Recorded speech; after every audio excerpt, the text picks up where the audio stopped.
Against the background of the new aggravation between Israel and Iran, which arose in response to the elimination of the leader of militants from the Gaza Strip Ismail Haniyeh, the former head of the Ministry of Defense of Russia Sergei Shoigu, who currently holds the position of Secretary of the Security Council of the Russian Federation, arrived in Tehran. His visit included a series of meetings with Iran's president, the Secretary of the National Security Council, and the Chief of the General Staff. The official topic of the discussions was expanding bilateral partnership for global security and peace. Russia stated that Iran is one of the key and strategic allies in the region. However, according to the New York Times, Iran has asked the Russian Federation to provide modern air defense systems in preparation for a possible conflict with Israel. According to information received from Iranian officials, Russia has responded positively to this request and has already started supplying the relevant weapons.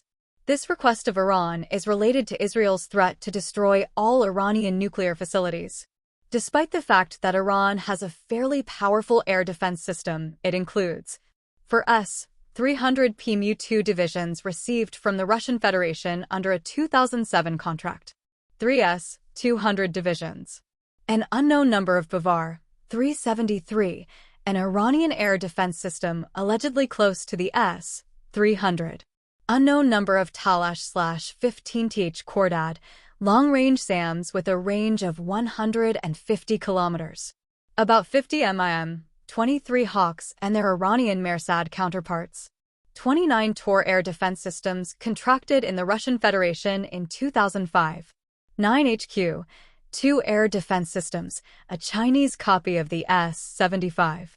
However, such a list points to a serious drawback, the lack of anti-missile defense that could withstand ballistic missiles. Iran may have asked the Russian Federation for the S-400, which, according to the Kremlin, can shoot down ballistic missiles. Information about Tehran's active attempts to obtain the S-400 from the Russian Federation appeared as early as March 2023. Although there were no official announcements about the conclusion of the treaty, perhaps due to the lack of the complexes themselves and the losses suffered by the Kremlin. Even if the agreement is signed, delivery could take 2 years. In addition to the SAMs themselves, prepared calculations for their maintenance and operation are also necessary. The only option for the urgent transfer of the S-400 air defense systems is to transfer them together with Russian servicemen. According to the Israeli mass media, Russia has already transferred to Iran the powerful Murmansk-BN electronic warfare systems and even the Iskander operational tactical missile systems, which are probably also maintained by the Russian military. This means that a possible war between Iran and Israel could involve Russia in the conflict.